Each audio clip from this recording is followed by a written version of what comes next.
Hey guys, I've got some mind-blowing facts about depression that might surprise you. You've probably heard about depression, but do you really know what it means? It's not just feeling sad or having a bad day.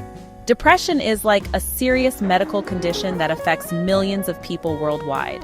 In fact, it's one of the leading causes of disability, impacting nearly 10% of adults in the US alone. So let's dive into the science of depression and uncover what's really going on in our brains. Depression is more than just feeling down. It's a persistent state of low mood and loss of interest in activities that can last for weeks, months, or even years. But how do you know if it's just sadness or actual depression? Well, clinical depression is characterized by symptoms that interfere with daily life. These can include changes in sleep patterns, appetite and energy levels, difficulty concentrating, and even physical aches and pains. One of the key differences between sadness and depression is duration and intensity. While sadness is a normal human emotion that comes and goes, depression lingers and can feel all-consuming. Now, you might be wondering, what's actually happening in our brains when we're depressed? Well, it's all about neurotransmitters, the chemical messengers in our brains. In depression, there's often an imbalance of these neurotransmitters, particularly serotonin, norepinephrine, and dopamine. But it's not just about chemicals.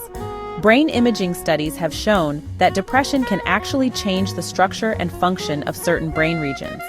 For example, the hippocampus, which is involved in memory and emotion, can shrink in people with long-term depression. This is why depression can affect not just mood, but also cognitive functions like memory and decision-making. So, what causes depression? Well, it's not as simple as one single factor. Depression is typically the result of a complex interaction between our genes and our environment.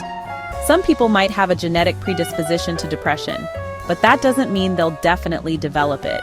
Environmental factors like stress, trauma, or major life changes can trigger depression in those who are susceptible.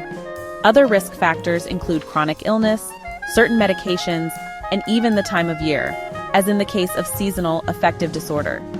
It's like a perfect storm of biological, psychological, and social factors. And here's something interesting. Women are about twice as likely as men to experience depression. This could be due to hormonal differences, societal pressures, or even differences in how men and women express and cope with emotions. Now for some good news. Depression is treatable. There are several effective treatments available. Antidepressants work by balancing those neurotransmitters we talked about earlier. Therapy can help change negative thought patterns and develop coping strategies. In severe cases, treatments like electroconvulsive therapy or transcranial magnetic stimulation might be used. Lifestyle changes can also make a big difference. Regular exercise, a healthy diet, good sleep habits, and stress management techniques can all help manage depression. And let's not forget the power of social support. Talking to friends, family, or joining support groups can be incredibly beneficial. Remember, seeking help is a sign of strength, not weakness. Depression is a real medical condition, not a personal weakness or something you can just snap out of.